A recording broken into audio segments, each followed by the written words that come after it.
En la antigua Mesopotamia, región situada en Oriente Medio, entre los márgenes de los ríos Tigris y Éufrates, que corresponden en su mayoría al actual Irak, surgió la civilización sumeria, la civilización más antigua que se conoce en el mundo. Hay muchas teorías que especulan sobre sus orígenes, cómo aparecieron en la zona, de dónde surgieron. Los sumerios comenzaron a escribir su historia supuestamente hace unos 6000 años, mediante pictogramas en tablillas de arcilla. A esta escritura se la denominó escritura cuneiforme y ha sido reconocida como la primera escritura o forma de expresión aparecida en la historia de la humanidad. Aunque debo aclarar que las escrituras cuneiformes más antiguas no están bien datadas y mucho menos traducidas. No sabemos a qué épocas se remontan. Basándonos en las que sí están traducidas, creo que lo más lógico sería que para hablar de los orígenes sumerios leyéramos su historia de su puño y letra. Zacharias Sitchin dedicó 30 años de su vida a la traducción de las tablillas sumerias. Y para avalar dichas traducciones quiero dejar bien claro quién era este personaje. Nació en Bakú, Azerbaiyán, el 11 de julio de 1920 y murió en Nueva York a la edad de 90 años, el 9 de octubre de 2010. Fue escritor, historiador y lingüista autodidacta, licenciado en Historia Económica, dominaba a la perfección el hebreo antiguo y el moderno, y fue capaz de traducir miles de tablillas en el idioma cuneiforme de los sumerios, así como otros idiomas antiguos de Oriente. Las obras de Sitchin se han traducido a 26 lenguas y publicadas en ediciones de bolsillo e incluso en versión braille. No voy a contar la larga historia que nos cuenta Zacharias Sitchin sobre los sumerios. Pienso que muchos de ustedes la conocerán y los que no la conozcan les aconsejo que se vean en YouTube dichas traducciones por capítulos en vídeos, llevados magistralmente de la mano de David Parcerisa. A grandes rasgos, en sus traducciones, Sitchin nos cuenta que hace unos 445.000 años llegaron unos seres a nuestro planeta para extraer minerales, principalmente oro. En aquella época aún no había aparecido el hombre moderno. Hace unos 200.000 años, estos seres se cansaron de extraer oro y para su extracción crearon al hombre moderno mediante ingeniería genética. En principio, con varios intentos fallidos. Parece que mezclando su propio ADN con el de un homínido que habitaba por aquel entonces en África. La mezcla de ADN era insertada en el vientre de una hembra de esos homínidos. El resultado era un ser bastante torpe para el desempeño en las funciones mineras o de cualquier otra función. Después de varios intentos, dieron con la clave que les hacía fracasar con todos estos híbridos. En lugar de insertar el óvulo fecundado de hembra homínido en su vientre, lo insertaron en un vientre de hembra Anunnaki. Sí, Anunnaki, con este nombre denomina a esta raza extraterrestre Zacharias Sitchin en sus traducciones. El rey de dicha raza se llamaba Anu y que desde su planeta envió a la Tierra a sus dos hijos, Enlil y Enki, que comandaban toda la expedición aquí en la Tierra. El ingeniero en genética fue precisamente Enki, y la hembra Anunnaki en la que se experimentó fue su propia hermana, que dio a luz al primer hombre moderno. Enki quedó fascinado por el resultado, pues había dado con el ser perfecto para hacer de mano de obra para estos seres, que según cuentan, crearon al hombre a su imagen y semejanza. Estas tablillas en arcilla, que fueron escritas a lo largo de un periodo que pudo ser de varios miles de años, algunas están datadas de hace unos 5.500 años, pero las hay mucho más antiguas. ¿Hasta dónde se pueden remontar en el tiempo? Por la zona en la que transcurren los acontecimientos, los sumerios son, con toda seguridad, los supervivientes del diluvio universal. Que más que un diluvio tuvo que ser una inundación a nivel planetario. Parece ser que hace unos 12.000 años los polos sufrieron un deshielo, puede que de manera natural, pero me inclino más por una acción provocada, por una inteligencia que buscaba más el castigo y el exterminio de la raza humana. El nivel de las aguas subió a cotas inimaginables. Debieron de provocarse grandes e innumerables tsunamis, pues tal y como narra Platón en el Críteas, La Atlántida quedó destruida y sumergida en una sola noche. Se habla también de otro continente hundido, entre el Pacífico y el Índico, Lemuria. Los sumerios no fueron una raza que estuviera especialmente avanzada para la época, ni mucho menos. No disponían de telescopios. Ahí tienen detalles escritos en sus tablillas que demuestran un profundo conocimiento de nuestro sistema solar e incluso conocen el cinturón de asteroides que hay entre Marte y Júpiter. Esto es imposible de ver sin los aparatos necesarios. Y luego casi todas las historias del Antiguo Testamento hasta esa fecha se ven reflejadas en dichas tablillas. Solo hay una variante. No hablan de ningún dios. Hablan claramente de unos seres que bajaron de las estrellas. Solo cabe pensar que había escribas entre los sumerios y que tomaron al dictado lo que durante miles de años les fueron dictando los propios Anunnakis. Miles de años después aparecen los manuscritos del Mar Muerto. Son una colección de alrededor de 800 manuscritos, escritos en hebreo y arameo. Se desconoce por completo sus autores. Se encontraron en 11 grutas en los alrededores del Mar Muerto. La mayoría de los manuscritos se encuentran hoy en el Museo de Israel en Jerusalén, así como en el Museo del Departamento de Antigüedades en Amán, Jordania, y en el Museo Rockefeller de Jerusalén. Me llama poderosamente la atención este último museo, ya que pienso que hay una relación muy directa con los dueños del mundo actual. Estos manuscritos datan de los años 150 a.C. hasta el 70 después de Cristo. Por la fecha en que están datados, cabe pensar que son copias de las tablillas de arcilla de los sumerios, pues muchas de las historias que cuentan son coincidentes con estas. Por supuesto, me refiero solo a aquellos manuscritos del Antiguo Testamento que llegan hasta la época sumeria. Dichos manuscritos están considerados como copias, no hay originales. Quiero poner un dato en conocimiento de todos, en lo que se refiere a los manuscritos del Mar Muerto. No tenemos ningún texto con puño y letra de su autor original, y lo que sí tenemos son miles de copias antiguas.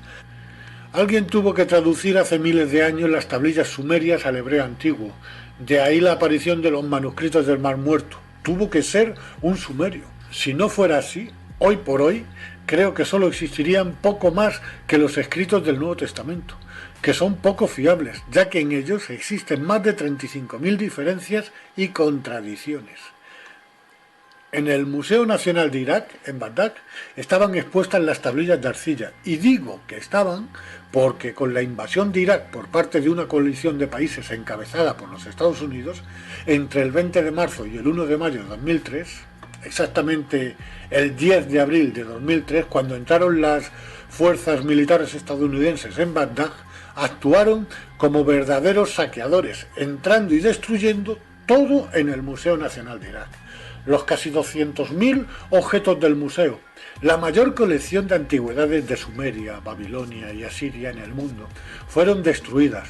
Urnas antiquísimas despedazadas, miles de tablillas de arcilla cuneiformes de más de 5.000 años de antigüedad, robadas y destruidas. Muchas de ellas estaban por descifrar. Mientras tanto, otra facción del ejército estadounidense protegía celosamente las instalaciones de gas y petróleo de Kirkuk, donde se halla casi un tercio del petróleo iraquí. Es curioso, parece que entraron con dos fines: borrar la historia del verdadero origen del hombre y robar las reservas de gas y petróleo. ¿Dónde quedó el supuesto motivo de la guerra? ¿Dónde estaban las armas de destrucción masivas? Puedo entender que por codicia, por avaricia, fueran a por las reservas de gas y petróleo. Pero, ¿qué se esconde tras la destrucción de las tablillas de arcilla? ¿Será porque en ellas no hay un Dios omnipotente como creador del hombre y del universo, sino una raza extraterrestre que con ingeniería genética dio con la fórmula del hombre moderno, saltándose lo que hubiese costado millones de años de evolución? De conocerse esta historia, podrían haber caído las religiones judeocristianas, que tanto tienen en común, y con ellas la institución más grande que existe, la Iglesia Católica. Teniendo en cuenta que en su mayoría la élite financiera son de origen judío, no es muy difícil de imaginar que los dueños del mundo pudieron dar consignas de cómo actuar en la entrada de Bagdad. para que se pudiera salvar un secreto que lleva escondido miles de años y así impedir que cayera el Vaticano y todo lo que esto supone. No quedaría ni un ladrillo de iglesias y catedrales de las religiones monoteístas.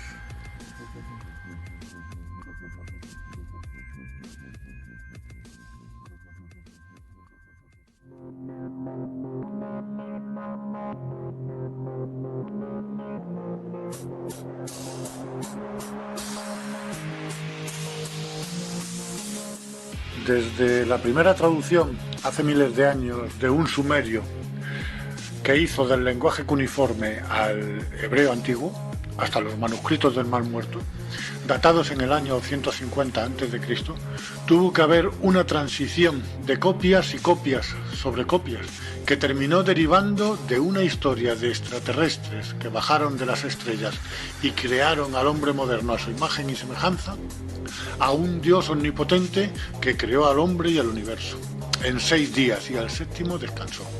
Desde luego, sí que se degeneró o se tergiversó la verdadera historia de la humanidad. Da que pensar. Es imposible saber en qué momento de la transcripción de textos copiados pudo obrarse tal calamidad. Quizás no fue degeneración accidental y forme parte de un plan.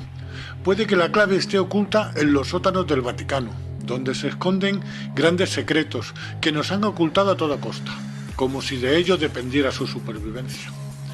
El hecho es que, a causa de un plan maléfico, se cambia la interpretación de unos escritos y nace un Dios omnipotente, creándose las 3 religiones monoteístas, con un propósito claro: dividir a los hombres en ideologías absurdas hasta llegar al fanatismo religioso, fomentando el odio y la guerra entre naciones, que abanderaban cada uno un Dios con distinto nombre y que en definitiva parece ser el mismo Dios. ¿Quién está detrás de todo esto? ¿Quién manipula la historia y la moldea a su antojo? Existe una élite que desde hace miles de años actúa entre nosotros. Son antidiluvianos e incluso anteriores a la humanidad. Provocaron extinciones que nos llevaron al borde de la desaparición de nuestra especie. Estuvieron siempre allá donde surgía una gran civilización, la cual manejaban siempre a su antojo.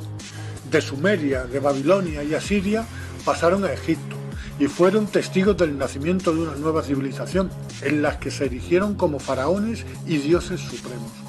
Los primeros signos de una compleja cultura empiezan a manifestarse con el surgimiento de pequeñas ciudades a lo largo del río Nilo. Desarrollaron un lenguaje basado en jeroglíficos. Se caracteriza por el uso de signos, cuyo significado se conoce gracias al descifrado de los textos contenidos en la piedra Rosetta, que fue encontrada en 1799, en la que está grabada un decreto en 3 tipos de escritura: jeroglífica, demótica y griega. Es muy significativo comprobar que el idioma jeroglífico egipcio es como una extensión o continuación más evolucionada del idioma cuneiforme de los sumerios. Por extensión, también se ha dado el nombre de signo jeroglífico a algunos de los grafemas de la escritura cuneiforme. Según la mitología egipcia, los primeros reyes de Egipto no fueron hombres, sino dioses.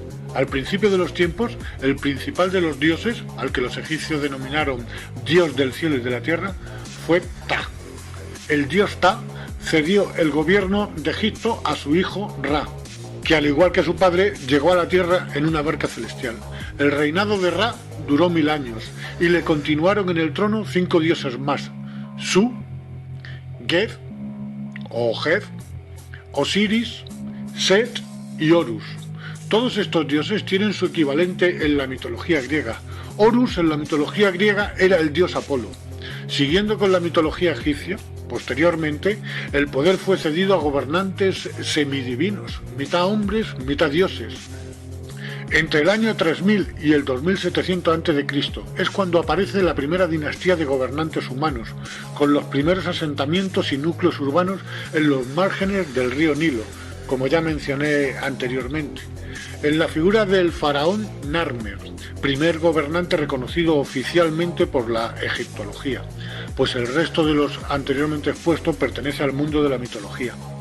Pienso que lo que ellos consideraban dioses eran extraterrestres, los mismos que actuaron en la zona de Mesopotamia, con los sumerios y que de mitología no tiene nada, sino que es parte de la historia y del dominio que ejercieron sobre la humanidad. Si pasamos de estas primeras dinastías y damos un salto en el tiempo hasta Akenatón, que fue el 10º faraón de la dinastía 18 de Egipto, su reinado está datado en torno al 1353-1336 a.C. En algunas representaciones y grabados, este faraón, al igual que su mujer Nefertiti, presentan claros indicios de una raza con algunas diferencias a la nuestra.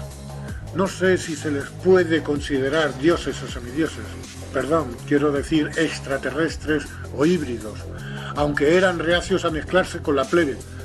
Es posible que con el tiempo estas diferencias desaparecieran poco a poco, siendo absorbidas por nuestra raza.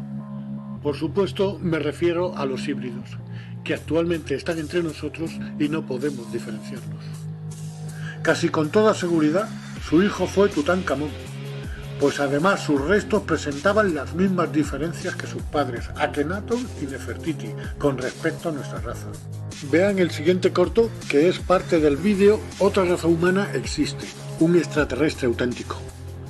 En él se muestra de manera fehaciente lo que expongo. Ahora empecemos con la descripción. Fijaros en sus cabezas. Sus cráneos son extremadamente grandes en comparación con los nuestros. Sus caras son alargadas. Poseen ojos grandes y rasgados y tienen una prominente barbilla. Sus cuellos son delgados al igual que el resto de sus extremidades. Sus hombros son estrechos. Sus manos son minúsculas, con finos y alargados dedos. Sus estómagos parecen flácidos, como si no los ejercitasen. Poseen amplias caderas y sus piernas se van volviendo cada vez más estrechas a medida que van descendiendo, hasta que acaban en unos pies más o menos normales. En resumen, todos sus rasgos son alargados y extremadamente finos, a excepción de sus caderas y de sus cabezas, que parecen contener un cerebro con un potencial superior al nuestro. Otra cosa primordial que dice mucho de estos seres es que estos poseen ombligos y mamas, por lo que podemos afirmar con claridad que son mamíferos, al igual que nosotros. Estos seres se autodenominaban dioses y siempre han estado en lo más alto de la escala social. Algunos de ellos fueron faraones. Un caso muy claro fue el del faraón Akenatón y su esposa, la reina Nefertiti, que son los que os he mostrado antes. También está el caso de Tutankamón, que pudo ser hijo o descendiente directo de los dos anteriormente nombrados. Pero estos seres no solo han estado presentes en la era egipcia, con toda seguridad tuvieron su origen mucho más atrás en el tiempo, en otra zona. Estos mismos seres fueron descritos por los sumerios en la antigua Mesopotamia. Como muchos ya sabréis, ellos mencionaban a los ya conocidos Anunnakis, que poseían las mismas similitudes físicas que las de la raza de Ata. Aunque deben de saber ustedes que según las traducciones de las tablillas de Sumeria, a los ciudadanos de entonces no se les permitía representar el aspecto real de los dioses Anunnaki. Aún así podemos ver cómo en ambas representaciones las similitudes físicas se asemejan demasiado, como por ejemplo en el tamaño de las cabezas, en la altura. Incluso podemos ver a algunos de estos seres en ambas culturas representados con cabezas de águila y con alas. El simbolismo es el mismo. Ahora fijaros en el simbolismo que nos muestra tan abiertamente la Iglesia Católica. Para empezar, tienen un obelisco en medio del Vaticano. Pero hay algo que me llama más la atención. Ojo al sombrero del pontífice. La forma de este hace referencia a la forma de la cabeza de estos seres. La Iglesia utiliza los mismos sombreros que lucían estas criaturas en el antiguo Egipto. Creo que ya sabemos todos a quién adora la Iglesia, pues estos seres parecen ser los extraterrestres que bajaron de las estrellas y que nos crearon a su imagen y semejanza.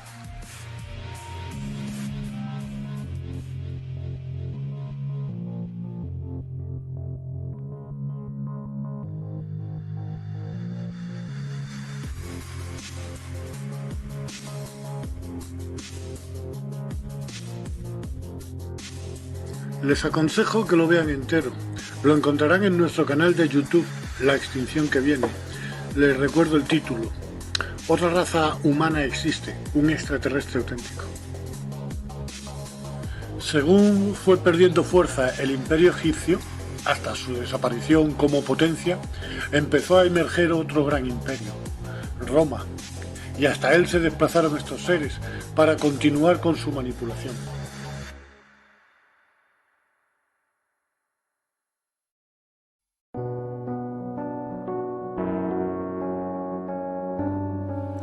Es curioso ver que cuando nace un imperio, ya nace con el fenómeno mitológico y que precede a este en demasiados miles de años. Se crea el mito y la leyenda de historias contadas directamente de personas, que a su vez las escucharon de padres o abuelos, provenientes de otras tierras, tales como Mesopotamia o Egipto, y que participaron en la expansión del mundo antiguo, llegando a formarse los primeros núcleos, que posteriormente se convertirían en naciones, como la antigua Grecia o el Imperio Romano. En cuanto a la referencia de dioses o extraterrestres que pudieran haber influido en los primeros siglos de esta cultura, tanto dioses griegos como romanos tienen un origen y pertenecen a una estirpe que se remonta a 445.000 años atrás en el tiempo, con una expedición extraterrestre que llegó a la Tierra, los Anunnakis, y que estuvieron presentes en el comienzo de todas las culturas humanas, allá donde brotaban. En el caso de Grecia y Roma, sentaron las bases de un sistema y fueron la cuna de la actual civilización occidental. Lo que estos seres significaron en la antigua Sumeria, bajo el concepto de extraterrestres o viajeros que bajaron de las estrellas, pasaron a ser dioses en Egipto. Y esta condición les gustó más que la de extraterrestres, porque siguieron siendo dioses en las culturas griega y romana, construyéndose templos, verdaderas obras de ingeniería en su nombre, tales como el templo de Atenea o el Partenón en Atenas. En ambas culturas estos dioses adoptaban distintos nombres. Zeus para los griegos y Júpiter para los romanos, era el dios supremo. Poseidón para los griegos y Neptuno para los romanos, era el dios del mar y de las aguas. Hades para unos y Plutón para otros, era el dios del mundo subterráneo o de los muertos. Apolo, con el mismo nombre para las dos culturas, era dios de las artes, la adivinación, la medicina, la luz y el sol. Este se ve que era más completito. Hefesto para unos y Vulcano para otros, fue el dios del fuego. Ares para los griegos y Marte para los romanos, fue el dios de la guerra. Dioniso para unos y Baco para otros, fue el dios del vino. Atenea o Minerva, diosa de la sabiduría. Afrodita o Venus, diosa del amor y la belleza femenina. Artemis o Diana, diosa de la naturaleza y los animales salvajes. Roma se convirtió en un imperio muy poderoso y agresivo, invadiendo todos los países a los que llegaban sus ejércitos. Llegó a abarcar desde Britania, hoy Inglaterra, hasta el Tigris y el Éufrates, abarcando casi toda Europa, el norte de África y parte de Asia, hasta el Medio Oriente. Entre sus conquistas se encontraba Siria, que en el año 63 a.C. pasó a ser provincia de Roma, y de ahí las tropas romanas se dirigieron a la región de Judea, imponiendo su autoridad en dicha región. Aquí se encontraron con un pueblo, el judío, que adoraban a un solo Dios, Jehová, el Dios del Antiguo Testamento, un Dios castigador, rencoroso y vengativo, y como bien pone en sus sagrados escritos, llegó a hacer pactos con los grandes patriarcas del pueblo judío, llegó a prometerles poder y riquezas, con tierras hasta donde alcanzara la vista y una gran descendencia que superaría en número a las estrellas del firmamento. Todo a cambio de sumisión y veneración. Realmente con este pacto vendieron su alma a cambio de poder y riquezas. Todavía rige este pacto, porque hoy en día son los dueños del mundo. La élite financiera que nos domina son de origen judío. Es el mismo pacto que se le ofrece a Jesús en el desierto, a cambio de sumisión total. Y Jesús rechaza el ofrecimiento, pero Jesús no le llama Padre. Todos sabemos que le dice: apártate de mí, Satanás. Jesús le dijo a los judíos: sois de vuestro padre el diablo, y queréis hacer los deseos de vuestro padre. Él fue un homicida desde el principio, y no se ha mantenido en la verdad, porque no hay verdad en él. Cuando habla mentira, habla de su propia naturaleza, porque es mentiroso y el padre de la mentira. Quien quiera comprobar estas palabras, que busque en el Evangelio de Juan 8:44. ¿Quién fue Jesús? ¿Fue un enviado o un adelantado a su época? El Padre o Dios al que se refiere Jesús no tiene nada que ver con el Dios del Antiguo Testamento. Jesús, según los entendidos, nació en el año -7, no en el año cero. Herodes I el Grande, rey del pueblo judío, en calidad de vasallo de Roma, sabía de la llegada del Mesías, de su nacimiento. ¿Por qué le temía tanto? Tanto como para ordenar la matanza de tantos inocentes.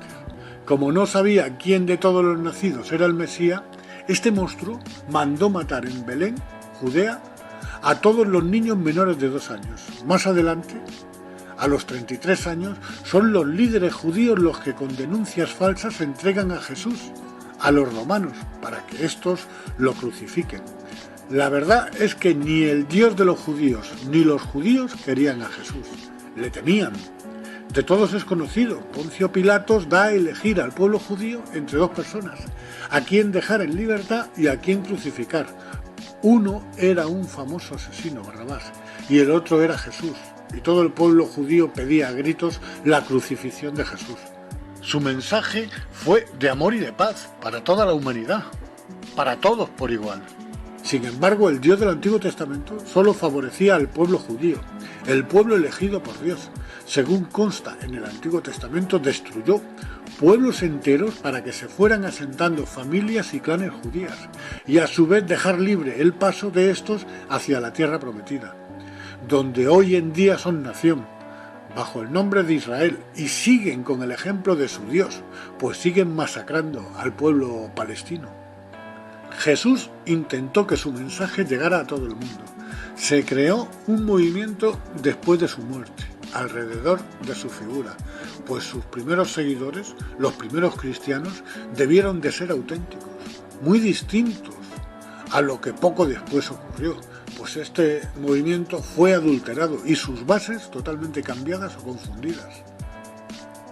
Antioquía la Grande o Antioquía la Bella era en aquella época una de las principales ciudades del Imperio Romano y la tercera urbe más poblada, después de Roma y Alejandría. Su población pudo alcanzar hasta los 500.000 habitantes.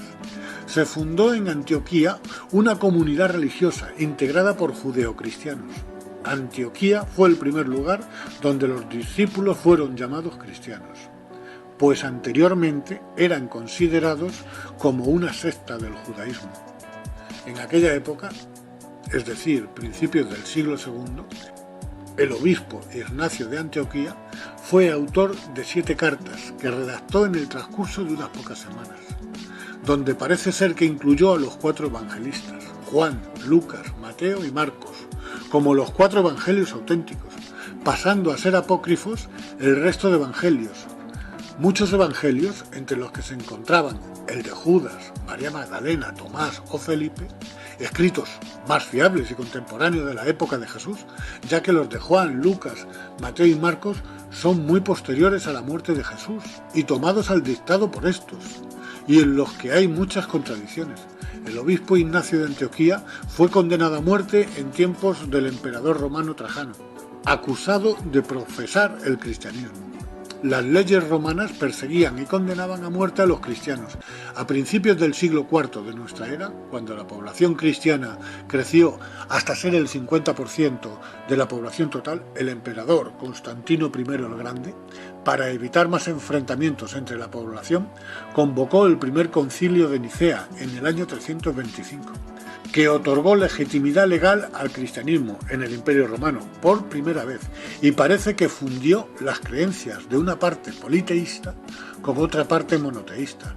De esta fusión religiosa salió una sola religión monoteísta, y la mayor chapuza que uno se pueda imaginar, y que todavía sigue en vigor y de la que se dice que tiene en la actualidad 1.000 millones de seguidores.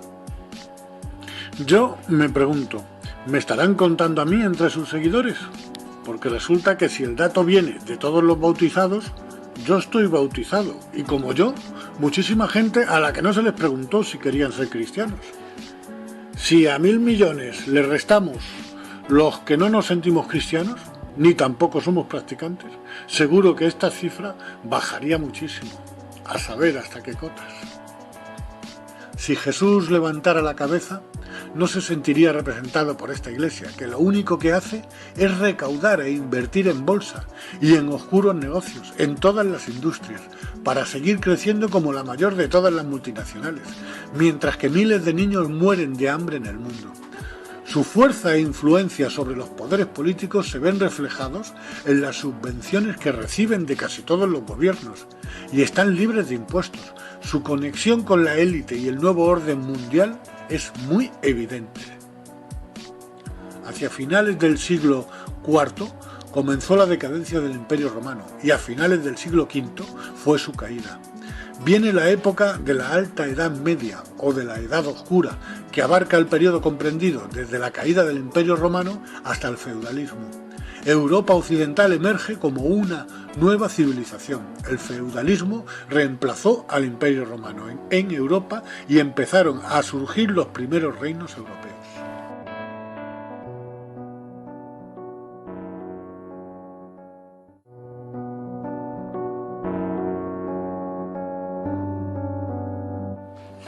Las religiones, el gran invento del enemigo de la humanidad. Había un propósito: dividir a la raza humana con diferentes ideologías, fomentando el odio y el fanatismo contra aquel que pensara de otra forma, manteniéndolos en la ignorancia y en el analfabetismo, retrasando cualquier avance que pudiera suponer un peligro para un sistema que solo pretendía mantener mano de obra esclava para los campos de cultivo, para la minería o para la pesca en distintas zonas geográficas. Fue una época oscura en la que consiguieron que la humanidad tuviera un estancamiento evolutivo, cultural y tecnológico de 800 años. Este es un dato muy importante que quiero que se graben bien en la cabeza, porque en nuestra sociedad hay una institución, la misma que paralizó el avance durante 800 años en el pasado, que todavía trata de ralentizar el progreso y la evolución de la humanidad, bajo la frase de "no pretendas ser más que Dios". Esta institución va a bloquear y a sabotear cualquier proyecto que signifique un avance o beneficio para nosotros. Después de la caída del Imperio Romano en Occidente en el siglo V, Europa occidental emerge como una nueva civilización. El feudalismo reemplazó al Imperio Romano en Europa, y dentro del feudalismo la institución con mayor poder fue la Iglesia Católica, que mantuvo parte de la cultura romana y se convirtió en el principal fuente de aprendizaje. En el año 1000 crece el feudalismo y mantiene a la Iglesia Católica como el mayor poder cristiano, ya que en el pasado no solo tenía su propio Estado, sino que atesoraba todo el saber grecorromano y era el guía espiritual de todos los poderosos estados europeos. La Iglesia siempre soplando en oídos de príncipes y reyes, influyendo en sus políticas exteriores y de conquistas.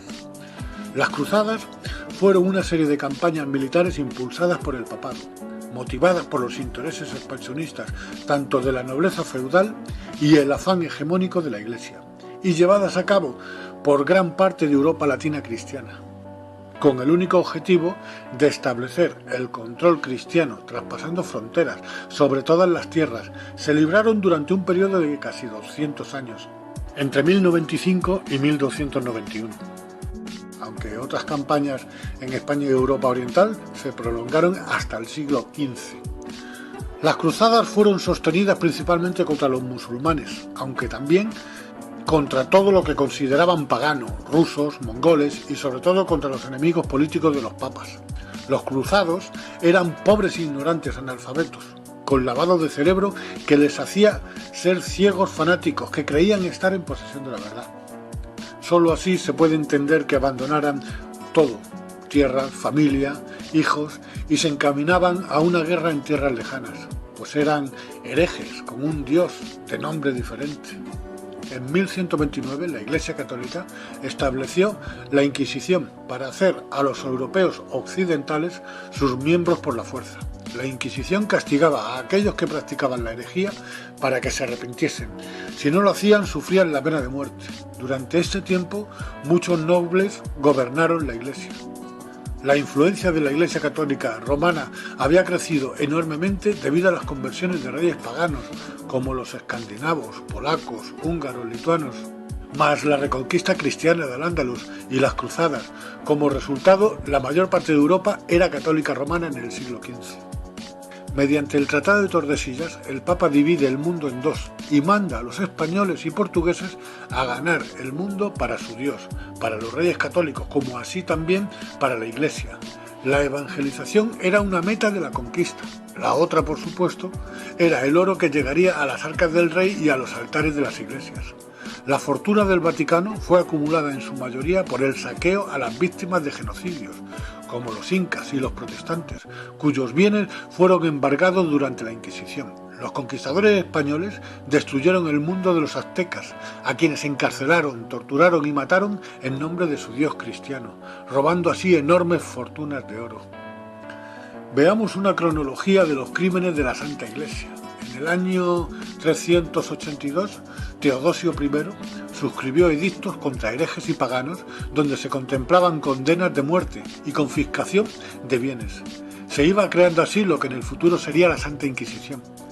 La persecución a la que fueron sometidos los cristianos gnósticos, quiero aclarar que estos eran los verdaderos cristianos, los que supieron interpretar el mensaje de Jesús, sin embargo fueron denunciados como herejes, mientras que sus libros sagrados eran robados y quemados. Los gnósticos creían en un Dios muy superior, que según Cristo estaba en nuestro interior, y no en el Dios de la Biblia hebrea, Yahvé o Jehová, mientras que la Iglesia Católica confunde a Yahvé o Jehová con el Dios absoluto. Uno de los primeros crímenes a destacar de la Iglesia, año 415, el obispo de Alejandría, Cirilo I, fue el verdugo de Hipatia. Ordenó a unos cuantos monjes que la emboscaran. Estos la violaron, torturaron, sus tendones fueron cortados y finalmente fue descoyuntada. El pecado de Hipatia fue haber sido mujer, filósofa neoplatónica y maestra de matemáticas. No se admitía que una mujer adquiriera cultura. La Iglesia Católica desde sus inicios le negó derechos a las mujeres. Estas no podían poseer dentro de la misma Iglesia un cargo de autoridad. Bueno, hoy en día tampoco. Estaban consideradas como seres inferiores y subyugadas al mandato de los hombres, siendo cruelmente castigadas y denigradas cuando desobedecían. La historia de la Iglesia Católica se puede escribir con letras de sangre, por sus múltiples genocidios contra los que ellos llamaban infieles o herejes. Detrás de estos asesinatos, lo que realmente se escondía era el ansia de poder y de riquezas, ya que se quedaban con el oro y las tierras de sus víctimas. Giordano Bruno, nacido en Nápoles, Italia, fue astrónomo, filósofo y poeta. Fue asesinado por sus ideas innovadoras. Sus teorías sobre el universo superaron el modelo de Copérnico. El 17 de febrero de 1601, en una plaza de Roma, fue despojado de sus ropas y atado a un palo, con la lengua pillada en una prensa de madera para que no pudiese hablar. Fue quemado vivo, al igual que sus trabajos, cumpliendo así la sentencia por herejía dictada pocos días antes por el Tribunal Romano de la Inquisición. El verdadero motivo era el mantenernos en la ignorancia, que no avanzáramos en ningún campo. Galileo Galilei, en 1633, fue condenado como hereje por la Santa Inquisición. Galileo fue torturado y sometido a vejaciones, aunque éste aprovechó la oportunidad que le dieron. Si se retractaba de sus teorías, le sería perdonada la vida. Fue obligado a vestir traje de penitencia y con la mano sobre la Biblia desmintió todas sus teorías. La Iglesia humilló el honor de Galileo y se atribuyó el derecho de decidir sobre la ciencia. Un verdadero baño de sangre. En el año 1631, los católicos saquean la ciudad de Magdeburgo, Alemania, alrededor de 30.000 protestantes muertos. En una sola iglesia aparecieron 50 mujeres decapitadas. Según cuenta el poeta Friedrich Schiller, algunas de ellas en ese momento se encontraban dando el pecho a sus bebés. La ciudad acabó con tan solo 400 habitantes. Durante la Inquisición, este no fue el único caso. Ocurrió en muchas localidades del mundo. Iglesia y monarquía codo a codo, siempre de la mano, ostentando el poder y cometiendo verdaderas monstruosidades a lo largo de la historia, con algunas dinastías ya extintas y otras que aún existen en la actualidad. La de Alemania, casa de Hohenzollern, era de la línea prusiana. Austria, casa de Habsburgo. Bulgaria, casa de Wettin, de la rama Sajonia. Italia, casa de Saboya. Nápoles y las dos Sicilias, casa de Borbón. Portugal, dinastía de Borgoña, casa de los Austria, unión dinástica con España. Francia, con la dinastía merovingia, dinastía carolingia, casa de Valois, extinta en 1589. Y otra vez la casa de Borbón. Esta nos suena, pues empezaron a reinar en España después de la abdicación del último rey de los Austrias. El motivo de dicha abdicación fue que no quedaba ningún Austria. como heredero al trono, y esto ocurrió porque solo se emparentaban entre ellos, no se cruzaban con la plebe, y esto provocó el empobrecimiento genético. Era costumbre muy común entre la realeza no mezclarse con los que ellos llamaban plebe o vasallos, y a punto estuvo de ocurrirles a los Borbón más tarde.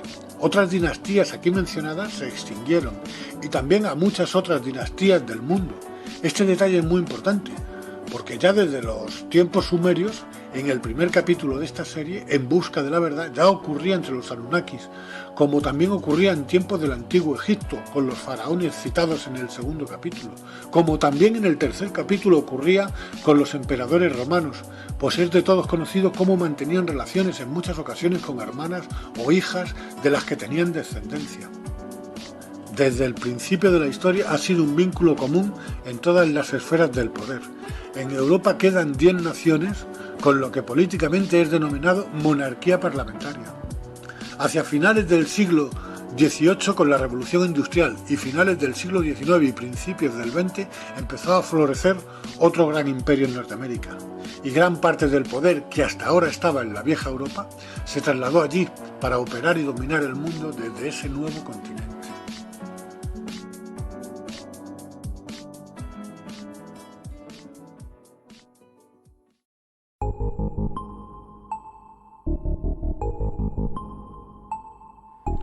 A finales del siglo XVIII, con la Revolución Industrial, damos fin al mayor estancamiento evolutivo provocado por la Iglesia en la Edad Oscura del feudalismo medieval.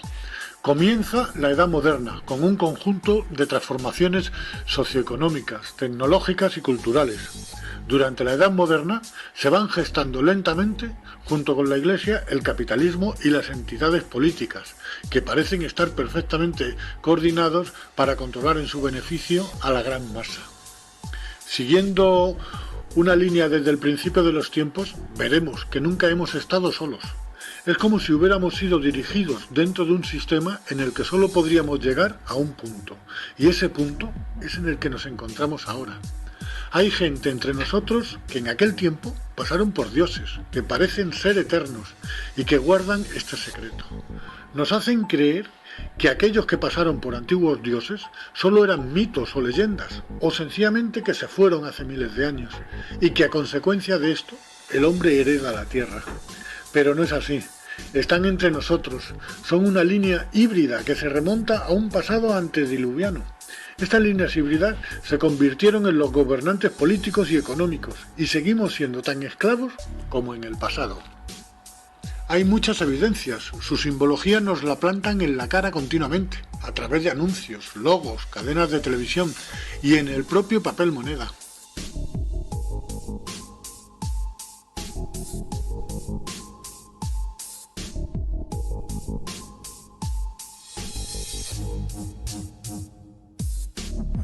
Aparecen en todo el mundo construcciones de miles de años de antigüedad, con una tecnología imposible para la época e incluso para nuestra tecnología. Son millones los avistamientos de extrañas naves con maniobras de vuelo imposibles. Se ha escrito mucho sobre ellas. Hay textos bíblicos que las describen. La referencia a ovnis en los tiempos bíblicos es constante. Son representadas en antiguas pinturas de los 5 continentes. Se llevan paseando por nuestro mundo desde la aparición del hombre moderno. Hoy en día son muchos los testigos que las han observado, atónitos, y que al contarlo se les toma por locos. Desde la Segunda Guerra Mundial hasta la actualidad ha habido un verdadero aluvión de avistamientos en todo el mundo. Desde el famoso caso Roswell se crearon muchas organizaciones gubernamentales. Algunas se daban a conocer, como el Proyecto Libro Azul, que fue una serie de estudios sobre ovnis por parte de la Fuerza Aérea de los Estados Unidos. Estuvo operativa desde 1952 hasta 1969. Se recogieron, analizaron y archivaron miles de informes ovni. En realidad, estos estaban más preocupados de poner en ridículo el tema ovni que de descubrir cualquier evidencia alien. Hubo otras organizaciones paralelas tan secretas que el propio gobierno negaba su existencia. Los famosos hombres de negro, presuntos agentes secretos gubernamentales o extragubernamentales, encargados de ocultar cualquier evidencia extraterrestre en la Tierra. Se empezó a hablar de ellos después del caso Roswell. Algunos testigos de este incidente denunciaron amenazas muy fuertes por parte de oficiales del ejército, incluso amenazas de muerte del testigo y de su entorno familiar. A partir de estas denuncias empezaron a aparecer los hombres de negro, que eran descritos como hombres de gran corpulencia e inexpresivos, con enormes gafas de sol negras, vestían con trajes de negro. Siempre llegaban en un coche totalmente negro y sin ningún distintivo o señal que los identificara. Ya no se podía denunciar, ya que el gobierno negaba cualquier vinculación e incluso negaba la existencia de dichos hombres. A partir de aquí y durante décadas se vieron en los escenarios de algunos avistamientos ovni. Según contaban los propios testigos de dichos avistamientos, declaraban haber sido amenazados si contaban lo que habían visto. Se llegó a sugerir que estos hombres eran alienígenas. En la famosa serie norteamericana de los años 90, Expediente X, serie que tocaba estos temas con bastante rigor, ya que siempre basaban sus argumentos en casos reales con teorías sobre conspiración. Se hacía mención a los hombres de negro como seres híbridos, seres muy peligrosos que hacían desaparecer a gente si era necesario. El hecho de que fueron mencionados como híbridos en la serie Expediente X no debe desvirtuar este caso, pues los hombres de negro se empezó a hablar 50 años atrás, antes de que existiera la serie. Parece claro que la visión que tenían los hombres de negro era la de borrar cualquier vestigio del tema extraterrestre. Por supuesto, pienso que el gobierno, por mucho que negara la existencia de esta organización, sí que sabían de su existencia y de qué organismo dependían. Como también pienso que están en contacto permanente con inteligencias extraterrestres, ya que mi teoría es que tienen conexión con los antiguos Anunnakis, aquellos que de las estrellas bajaron a la Tierra. Fueron una raza muy guerrera, al igual que Estados Unidos. Las disputas entre ellos, con batallas en los cielos por controlar grandes zonas de la Tierra, me recuerdan a las invasiones de Corea, de Vietnam, de Afganistán, de Irak, de Libia, etcétera, etcétera. Y se cuentan tanto en las tablillas sumerias como en los escritos del Antiguo Testamento, como en el Majábharata de la India. Fueron faraones en Egipto. Y de ahí pasaron a ser emperadores de la antigua Roma, para continuar siendo reyes en Europa desde la época feudal. Dos casos que se han hecho muy famosos de estas batallas en los cielos en esta época fueron en Nuremberg, Alemania, con la salida del sol el 14 de abril de 1561. Fue vista por miles de personas una verdadera batalla en el cielo, y que 5 años más tarde, en 1566, otra batalla muy similar se produjo sobre los cielos de Basilea, en Suiza. Ambos acontecimientos fueron explicados por la Iglesia como señales divinas. En este aspecto de ocultar lo evidente, parece que la Iglesia cumplía la misión que hoy en día hace el gobierno estadounidense, al igual que otros muchos gobiernos, y es la de ocultar cualquier vestigio extraterrestre. Si antes nos decían que era el Espíritu Santo, ahora nos dicen que es el planeta Venus, y se quedan tan anchos. De estas monarquías de la vieja Europa, siguiendo una línea consanguínea, parece que han seguido como presidentes de los países más poderosos del mundo. Estados Unidos ha estado siendo gobernada desde sus inicios hasta la actualidad por descendientes de monarquías europeas. Barack Obama, por su rama materna, es primo en 10º grado del expresidente de Estados Unidos George W. Bush. Obama también está emparentado como primo en 8º grado con el ex vicepresidente Dick Cheney. Dentro de su linaje aparecen como familiares en distintos grados los nombres de expresidentes como Gerald Ford, Lyndon Johnson, Harry Truman y el ex primer ministro de Inglaterra, Winston Churchill. Parece que los presidentes de Estados Unidos están emparentados. Los 44 que se han convertido en presidentes de los Estados Unidos están todos emparentados. 33 de ellos se remontan a Carlomagno, uno de los monarcas más famosos. Fue rey de los francos, actual Francia, y de los lombardos, desde el año 768 hasta su muerte en el año 814. Conquistó Italia y fue coronado Imperator Augustus por el Papa León III, el 25 de diciembre del año 800 hasta el año 814 en Roma. Este es un detalle importante de conexión emperador y monarca al mismo tiempo. Otros reyes famosos con parentesco con los actuales presidentes fueron Juan Sin Tierra, reinó sobre Inglaterra desde el año 1199 hasta su muerte en 1216. sucedió en el trono a su hermano mayor, el rey Ricardo Corazón de León. Investigando la genealogía de toda esta gente, podemos ver que son de origen judío. El mismo Barack Obama y su mujer Michelle Obama son de origen judío. Y al igual que en el pasado, siguen emparentándose con los de su clase, dentro de su círculo. Los tres poderes que gobiernan el mundo son la Iglesia, siempre conspirando y tratando de frenar el avance tecnológico y evolutivo de la humanidad, manteniéndonos en la ignorancia o en un estado de suspensión al estilo de Matrix. Después está el poder político, que ha creado unas leyes que son los cimientos del sistema que nos ahoga y nos hace esclavos.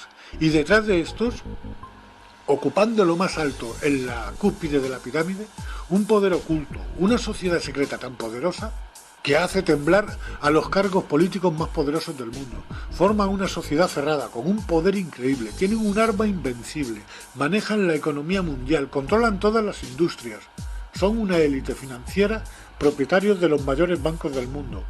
Y a través de estos controlan los bancos centrales del mundo, desde la Reserva Federal Americana y desde el Banco Central Europeo. Reginald McKenna fue banquero y político británico. En el año 1924 dijo: "Me temo que al hombre de la calle no le gustaría saber que los bancos pueden crear, y de hecho crean, dinero. El volumen del dinero en existencia varía solamente con la acción de los bancos, acumulando o reduciendo los préstamos. Los que controlan el crédito de una nación dirigen la política de su gobierno y tienen en sus manos el destino del pueblo. Emiten el dinero en la medida que les conviene y crean colapsos a nivel mundial cuando les viene en gana. Un ejemplo muy claro, y que está muy reciente, es la actual crisis y la llegada del nuevo orden mundial. Fíjense en el siguiente vídeo, las 3 etapas de la crisis. La crisis, una maniobra de los banqueros. Esta estafa, llamada crisis, se puede resumir en 3 etapas. La primera etapa: los bancos son autorizados por la Reserva Federal y el BCE a conceder todo tipo de créditos, sobre todo hipotecarios, con las mayores facilidades al cliente. Para ello, la Reserva Federal y el Banco Central Europeo emitirán todo el dinero que les soliciten los bancos para conceder dichos créditos. Después de unos cuantos años concediendo créditos a diestro y siniestro, apenas sin poner inconvenientes, viene la segunda etapa. La segunda etapa. A estas alturas el consumidor ya ha pagado una buena parte de la deuda y aquí se pone en marcha el parón. De golpe se corta el flujo de los créditos. Todos los bancos al unísono dejan de conceder créditos y todas las empresas constructoras con proyectos enteros terminados, así como urbanizaciones enteras por vender, cientos de miles de viviendas esperando un comprador. Comprador que no llega, pues no se conceden créditos. Todos estos pisos se los tuvieron que comer las constructoras y muchas de ellas no aguantaron el tirón y miles de empresas que vivían de ellas tampoco, viniéndose abajo y mandando al paro a millones de personas que tenían pendiente créditos hipotecarios que no iban a poder seguir pagando. Otras industrias como las del automóvil también corrieron la misma suerte. Y esto dio paso a la tercera etapa. Tercera etapa.